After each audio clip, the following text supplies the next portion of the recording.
아니, 통장은 줘도 도장을 안 주면 못 찾잖아, 그죠? 통장도 줬다, 도장도 줬다, 비밀번호를 안 가르쳐 주면 이게 못 찾는 거란 말이죠. 열쇠를 줘버려.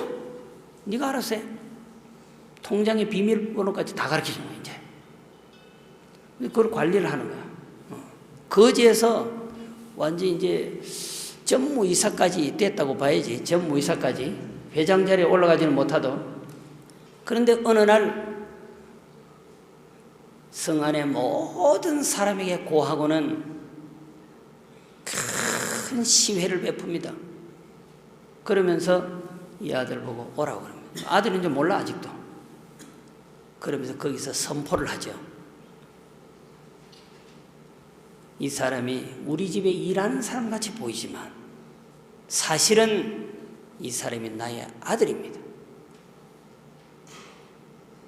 수세월 전에 어린 나이에 생이별을 해서 헤어져서 이 아이는 내가 아버지인 줄 모릅니다. 이 아이는 분명히 내 아들입니다. 지금 같으면 DNA를 딱 검사해버리면 아는데 그때는 그럴 수는 없어. 그리고는 선포하고는 이 성과 내가 가지고 있는 모든 권리, 권한 그리고 재산을 이 아이에게 줍니다. 그래서 선포합니다. 일개 거지가 하루아침에 그 성 그리고 모든 그 성주가 가진 권한 재산을 다 갖게 됩니다. 이렇듯이 기쁘다라고 하는 겁니다.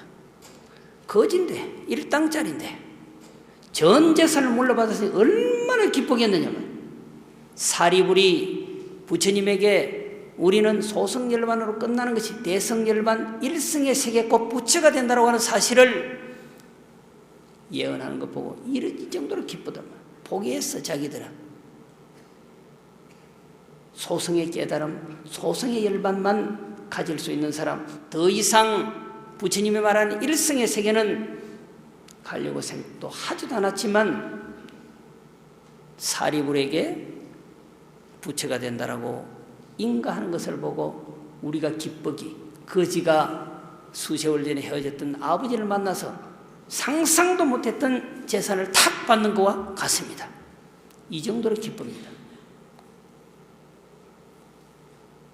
얼마나 기뻤으면 그랬을까요? 그러면서 내심 우리도 수기 주겠지. 사리불처럼 우리에게도 부처가 된다라고 하는 수기를 주겠지 하는 마음이 약간 아부성이 섞여 있어요. 이 4대 성문이. 부처님 무릎 밑에서 앉아서 비유하면 공자가 우연히 장자에게 전 재산을 상속받는 것과 같다라고 하는 것입니다. 그와 같이 우리도 대승의 열반을 얻어서 부처가 된다라고 하는 수기를 받는 것을 보고 환희하고 용약하기 거지없습니다. 한국 불교는 교학 불교나 유락 불교보다는 여러분들 가슴에 선의 불교가 너무나 잘 녹아내려 있습니다. 선사들이 내뱉는 모든 것의 말씀은 이 법화경과 화엄경을 비켜나 있지 않습니다. 법화경에서 말하는 일체 중생 시료불성 이걸 벗어나 있죠. 일체 유심조 이것을 벗어나 있지 않습니다. 모든 중생이 부처가 될 수 있는 존재성을 갖고 있다고 하는 그 사상을 근간으로 해서 마음 한번 탁 돌리면 바로 부처가 된다. 왜? 불성을 갖고 있기 때문에 마음 한번 탁 돌리면 부처가 된다. 불성을 갖고 있지 않다고 한다면 억만세의 수행을 해도 부처가 안 된다고 하는 것이죠. 말씀드렸던 것처럼 황금을 갈아야 황금의 빛살이 나오는 모든 액세서리가 만들어지지 돌을 갈아가지고는 금목걸이가 나올 수 없단 말이에요.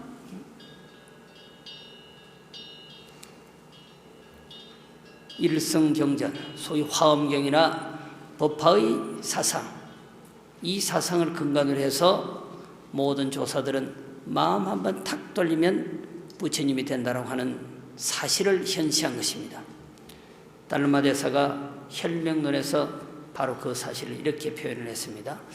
자, 합장하시죠. 각시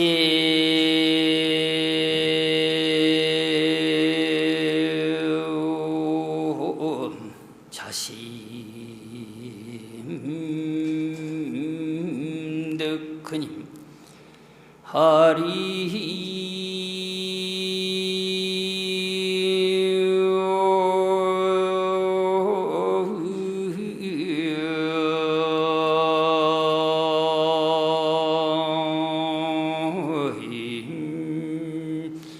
자신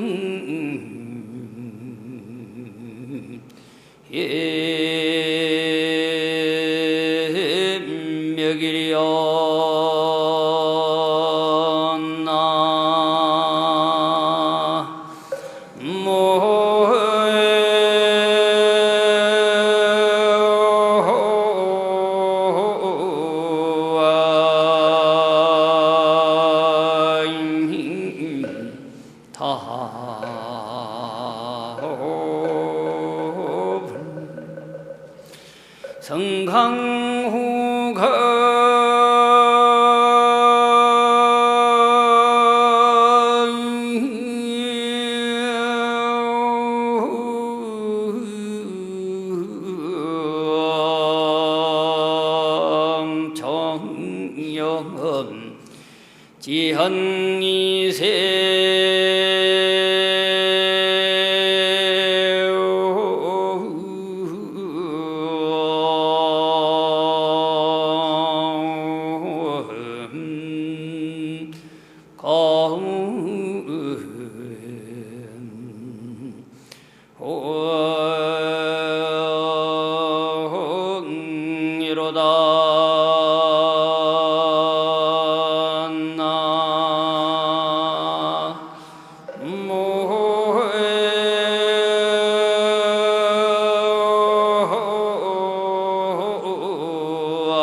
각시 자심득하니 하리 자신맥이려.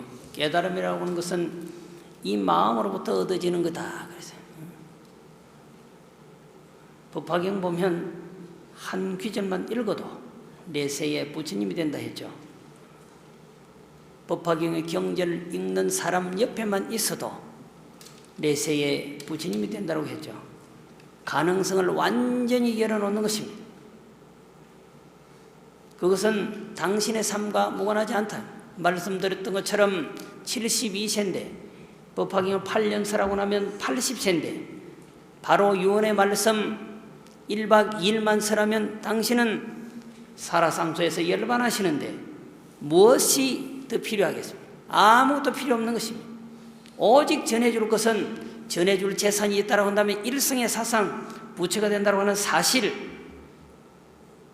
그저 맹목적으로 부처가 된다고 하는 사실을 설파하는 것이 아니라 중생은 본래로 불성을 갖고 있기 때문에 그렇다고 하는 사실이죠. 이 사상을 따와서 마음만 탁 깨달으면 부처님이 된다고 하는 것입니다. 3세의 부처를 알고자 하는가? 바로 그대 마음이 만드는 것이니라.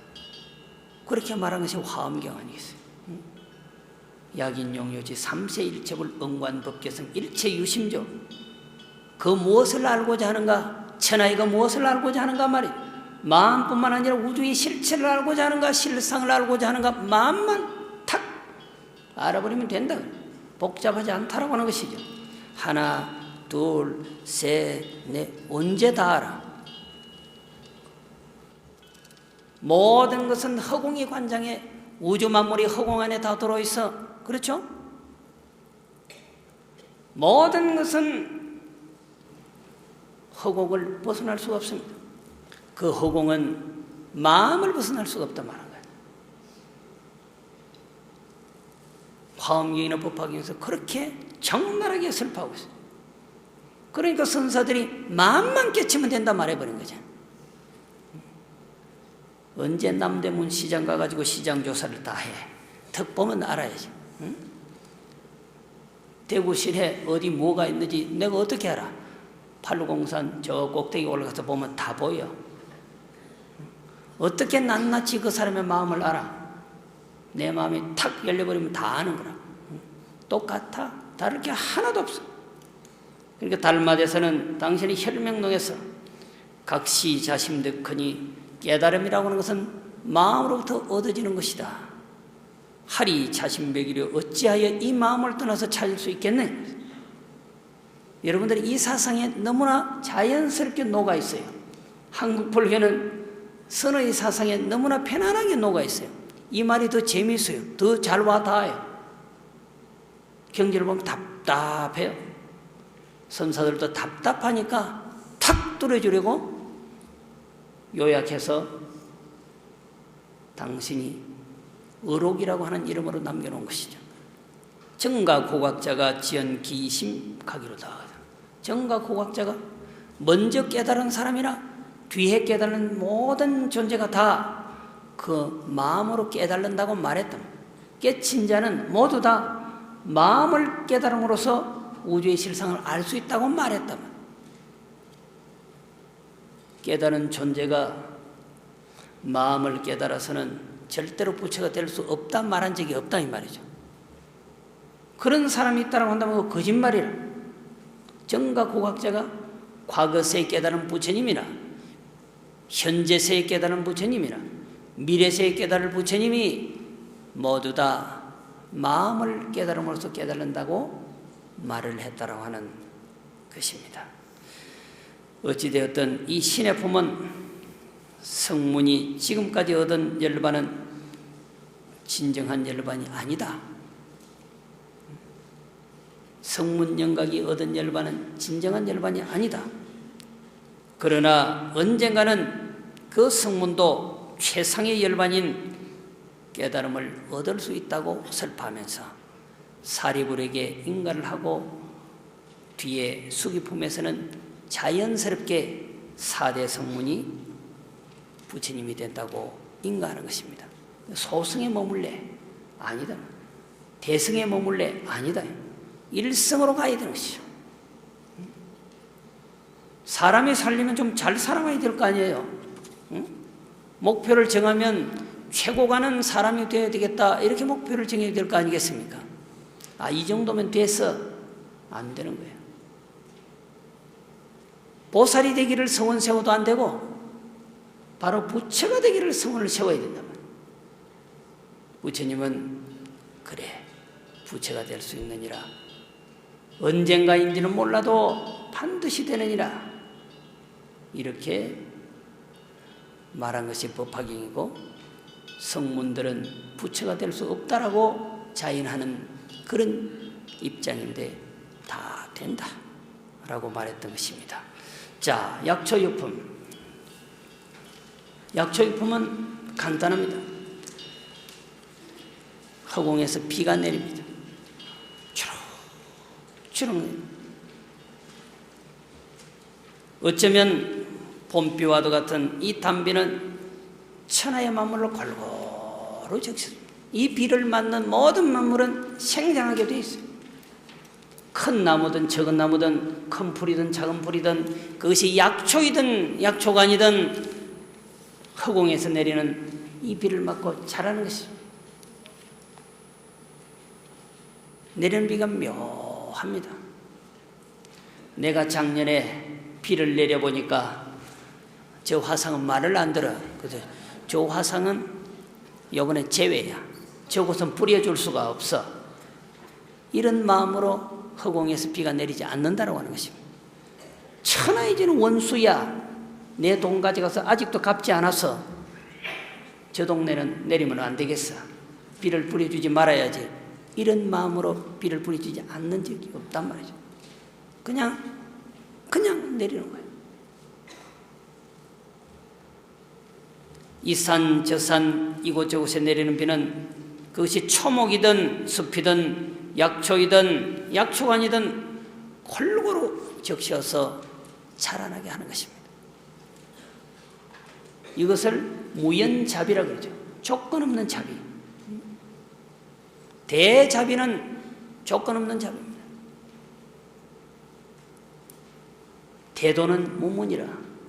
큰 도는 문이 없다 그러죠. 그럼 반대로 소도는 유문이라 그 말이야. 적은 도는 문이 있단 말이야. 삼성은 문이 있는 것이야. 또 이것도 잘못 들으면 곤란한데, 삼성은 문이 있단 말이야. 일성은 문이 없다. 때문에 어디든지 어떤 방향이 들어갈 수 있다.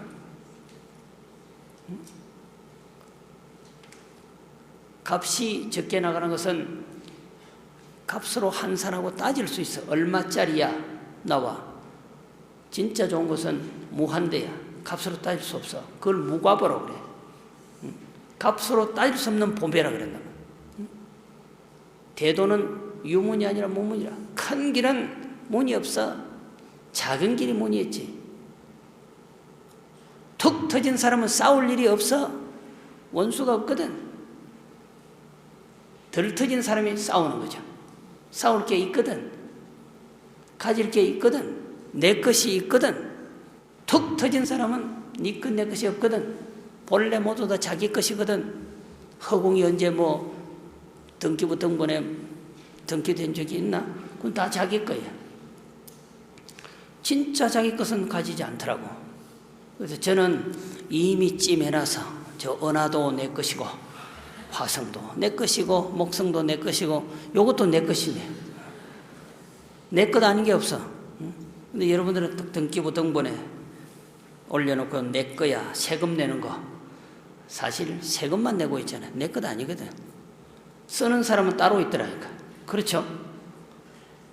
옆집에 사람이 계속 파헤쳐서 농작물을 잘 해먹어. 나는 그 막는다고 또 돈 들어가. 울타리를 치고 별짓을 다 해도 소용이 없어. 대도는 무문이니까. 큰 도는 문이 아예 없는 것이에요. 있을 필요가 없는 것이에요. 삼성의 도는 문이 있어. 일성의 도는 문이 없단 말이에요. 무연자비는 조건이 없단 말이에요. 대자비는 조건이 없단 말이에요. 내가 거룩한 진리로서 중생을 제도하는데 저 화성은 안 되겠어. 보아하니까 안 돼. 법을 전해줄 수 없어. 제도할 필요가 없어. 부처의 세계로 나를 필요가 없어. 이건 아니죠. 법화경에서는 이런 이유는 없다. 하늘에서 내리는 비가 원수의 집이라고 뿌려주지 않고 친한 사람의 집이라고 뿌려주느냐 말이죠. 국가의 이익을 가져오는 사람의 집이라고만 뿌려주고 국가에 이익되지 못하는 사람의 집이라고 뿌려주지 않느냐 말이에요. 그냥 내릴 뿐이라. 그냥 그렇게 내릴 뿐이라고. 조건 없이 내릴 뿐이라고. 교육을 조건을 가지고 시키니까 온당한 교육이 나오지 않는 것입니다. 이렇게 하면 이렇게 해주겠지. 저렇게 하면 저렇게 해주겠지. 조건이 붙어 있단 말이에요. 조건이 달라붙어 있으면 일성이 아니라니까. 진정한 보면은 그냥 하늘에서 비가 내리듯이 아들에게 딸에게 그냥 쏟아 부어주는 것입니다. 조건 없이 쏟아 부어주는 것입니다. 내 곁에 있는 것만으로 족한 것입니다. 공부를 잘하고 못함도 아무런 상관이 없어. 잘 살고 못삼도 아무런 이유가 될 수 없어. 다만 내 앞에 있음이 이유일 뿐이라. 태어났음이 거룩할 뿐이라. 존재함이 거룩할 뿐이라. 좀 못생겼으면 어때? 머리가 둔하면 어때? 말이죠. 돈이 좀 없으면 어떠냐? 한 사람이 탄생시킬 수 있는 생명체가 어느 정도인지 아십니까? 1조 4천억. 한 사람이 그렇다. 내가 쏟아내는 생명체를 그대로 받아서 다 탄생시킬 수 있다고 한다면 1조 4천억이 넘어. 그런데도 불행하게도 이 지구촌에는 70억밖에 살지 않아. 한 사람이 쏟아내는 것에 몇백 분의 1도 못 사는 것이 현실이에요. 그 생명이 어디로 갔을까요? 잘생기고 못생김을 논할 수 없는 그 생명체는 아예 어디로 사라졌느냐? 여기 있는 것만으로 족한 것이죠. 지금도 태어나서 한 달도 못 살고 죽는 사람, 일주일도 못 살고 사라지는 생명체가 얼마나 많습니까? 누워서 기어다니다가 뱅뱅뱅뱅 돌다가 사라지는 생명체가 얼마나 많으냐면, 거기에 잘생기고 못생기고 영리하고 둔하고 키가 크고 적고 함이 무슨 이유겠느냐면 존재함이 거룩할 뿐입니다. 아들, 딸, 내 주변의 사람을 볼 때 그냥 조건 없이 보란 말이에요. 하늘에서 조건 없이 비가 내리듯이, 하늘에서 조건 없이 눈이 내리듯이, 땅은 천하 만물을 조건 없이 생경시켜준단 말이에요. 그래, 너를 1000년 동안 이곳에 머물게 해서 너 나한테 2000년 동안 보가품을 해주어야 될 것이라, 이런 마음으로 대지가 만물을 생장시켜 주더냐 말이에요. 하늘에서 내리는 비나 땅에서 만물을 생장시키는 그 대지는 무연으로 하는 것입니다. 조건이 없는 것입니다. 그것이야말로 대자비인 것입니다. 약초유품은 그걸 말하고 있는 것이죠. 하늘에서 한 맛의 비가 내린다. 이 한 맛의 비라고 하는 말이 좋은 말이죠. 두 가지 맛을 가지고 떨어뜨려주면 두 가지로 되는데 한 가지 맛이야. 이 비가 떨어지면 똑같이 평등하게 다 자라. 나무는 나무대로, 풀은 풀대로, 약초는 약초대로, 바로 평등을 의미하고 있는 것입니다. 여러분들이 참고하시는 166페이지 보시면은, 일체 중생이 내 법문을 듣는 이는 자기 영향에 따라서 받아들여서 혹은 천신도 되고 사람도 되고 전륜성왕도 되고 제섭천왕도 되고 범천왕도 되나니 이것은 작은 약천이라 그랬어요. 세상에서 행세를 할 수 있는 정도, 작은 약천. 하늘에서 비는 똑같이 내리는데 자기 영향 따라 받아들여서 풀이 자라는 거예요. 그렇죠? 하늘에서 내린 비는 똑같아. 근데 자기 영향대로 큰다니까. 소풀은 소풀대로만 커. 소풀의 종자가 대풀이 될 수는 없어. 1년초가 단연생 소나무가 될 수는 없는 거란 말이죠. 그거대로 크는 거예요. 그 다음에는 무료한 법을 알아서 열반을 정득하고 삼명육통을 얻고 살림에서 선정을 닦아 영각을 정득하는 사람은 중간약초라 그랬어요. 자, 앞에서는 인간세에서 활동하는 사람입니다. 전륜성왕이 아무리 대단하다 해도, 전 세계를 통령하는 미국의 대통령이 있다 하더라도, 중국, 러시아의 대통령이 있다 하더라도 인간세에서 행세하는 사람이라 이것은 작은 약초에 불과한 것입니다. 부처님이 왜 3개의 도사가 아니시고 대도사일까요? 인간 세상에서 인간 사람만 통령하는 존재가 아니지 않습니까? 천상계, 지하계, 인간계를 두루 통령하는 존재이기 때문에 3개 대도사인 것입니다. 작은 약초가 아니라, 중간의 약초도 아니라 큰 약초라고 말합니다. 자, 삼명육통을 얻고 살림에서 선정을 닦는다. 그렇게 해서 영각의 세계를 얻었다. 소승이 됐단 말이에요. 부처님께서 진리를 설파하는데 부처님은 똑같이 일승의 한맛으로 전해줬어.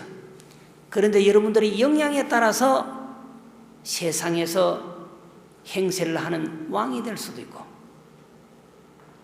인연이 돼서 천상에 태어날 수도 있고, 보편적 사람을 벗어날 수 없단 말이죠. 자기 영향에 따라서 부처님의 진리의 비를 맞고서 영향에 따라서 작은 풀이 될 수도 있다. 인간에서 행세할 수 있는 사람이 될 수도 있다. 그러나 그걸 좀 지나서 출루가 해서 12인연의 세계를 깨달은 영각의 성자로도 태어날 수 있단 말이에요. 그건 중간작초란 말할 수 있다 그랬어요. 그 다음에 열애의 경지를 구하여 나도 부처가 될 수 있다고 생각하고 선정을 닦아서 정진하는 이는 상품의 약초를 얻는다 그랬어요. 최고가 아니냐. 결국 부처가 되는 것을 최고의 약초라고 말하는 거죠. 부처님의 설하는 진리는 한 맛이라니까, 하나라니까요. 낙동강이 흐르는 물은 한 맛이라, 태평양의 바닷물은 똑같이 한 맛이라. 그런데 그 안에서 자라는 고기는 엄청난 몸통을 가진 고래 같은 이도 있고 바다 사자 같은 이도 있는데 치어도 있단 말이에요. 그렇죠? 자기 영양에 따라서 바닷물을 마시고 살 뿐이거든. 아무리 부처님이 거룩한 말씀을 한다 하더라도 받을 그릇이 적으면은 그냥 적은 약초가 되는 것이죠. 조금 크면 중간 약초가 되는 것이죠.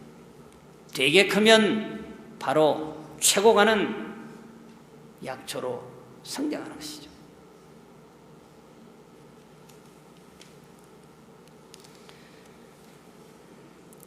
어찌되었든 부처님은 평등하게 진리의 비를 내리고 자비의 비를 내려서 누구든지 성불케 한다라고 하는 것이 이 약초의 비유입니다.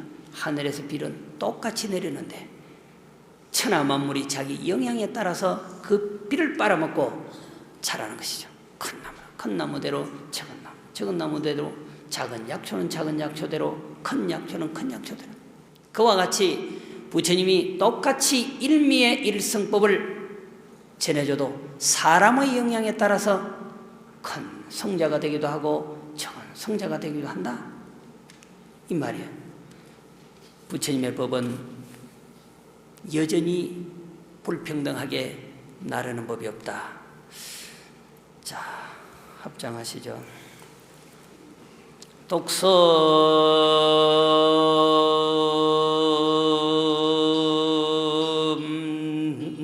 불교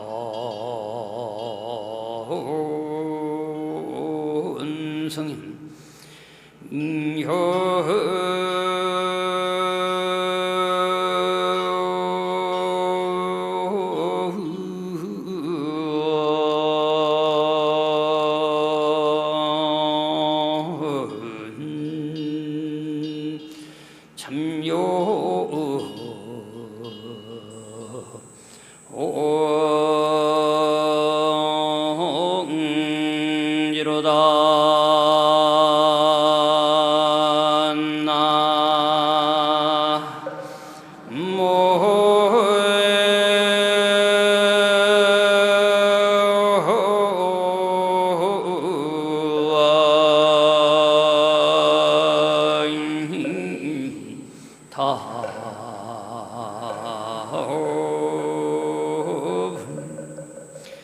그 간물해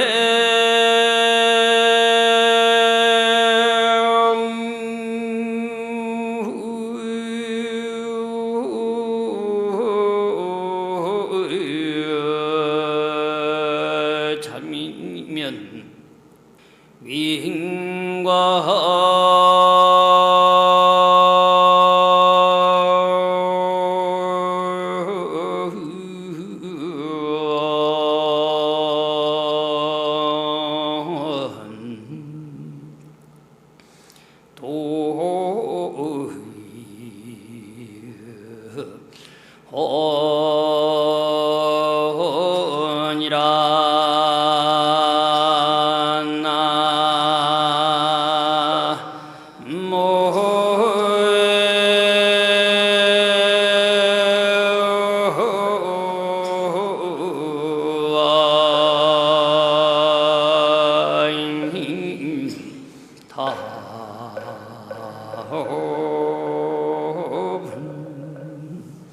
독서불견성이면 책을 읽고도 성인을 볼 수 없다고 한다면, 법화경을 읽고도 거룩한 부처님을 볼 수 없다고 한다면 미연참룡이라 글씨를 분파리 하는 사람과 다를 바가 없다. 책을 봐도 단순히 책만 보면 무슨 의미가 있느냐 말. 그 책 속에 어떤 내용이, 어떤 사상이 기록되어 있을까 말이죠. 부처님의 거룩한 경전을 읽고도 그 경전 속에서 부처님을 만날 수 없다라고 한다면 한낱 생각 없이 책장 넘기는 사람과 무엇이 다르겠느냐. 글은 모르면서 책을 가지고 노는 그런 글장사하는 사람, 그것밖에 더 되겠느냐. 관거 불의의 자민이면 내가 벼슬을 하지만 백성을 자식같이 사랑하는 마음이 없다고 한다면 위의관돈이라 바로 벼슬을 도둑질한 사람에 불과하다. 과거는 벼슬을 하면은 옷이 달라요. 왕은 골룡포를 입어요. 관직에 따라서 색깔이 달라요. 면류관이 다릅니다. 쓰는 모자가 다르다. 그건 관직을 대표하는 것이거든요. 왕이 되고서도 백성을 자기 자식처럼 사랑하는 마음이 없다고 한다면 왕의 자리를 탈취한 도둑놈과 다를 바가 없다 그랬어요. 어쩌면 이거는 공무원들이 들어야 될 것인지도 몰라요. 벼슬을 하고 있으면서 백성을 사랑하는 마음이 없다, 민중을 사랑하는 마음이 없다, 이 나라 미래를 기약하는 마음이 없다고 한다면 벼슬을 훔친 거나 다름이 없다면 그걸 빙자해서 당신의 안위를 위해서 사는 것과 전혀 다를 바가 없단 말이에요. 우리가 짧은 시간에 법화경을 한순간 보지만 그 순간에 바로 부처님을 만날 수 있다고 한다면 이 법회는 거룩한 법회가 될 것입니다. 10년, 20년, 30년, 40년 동안 법화경을, 화엄경을, 금강경을 읽어도 그곳에서 부처님을 볼 수 없다고 한다면 이것은 한낱 불자라고 하는 타이틀만 건 외도에 불과할 것입니다. 법화경을 잘 읽고 외워나가면 그곳에서 부처를 분명히 만날 수 있습니다. 만약 그렇지 않다고 한다면 그를 분파리 하는 장사꾼에 불과한 것입니다. 법화경의 일성사성을 잘 관찰해서 여러분도 반드시 내세의 부처님이 되어야 하는 것입니다.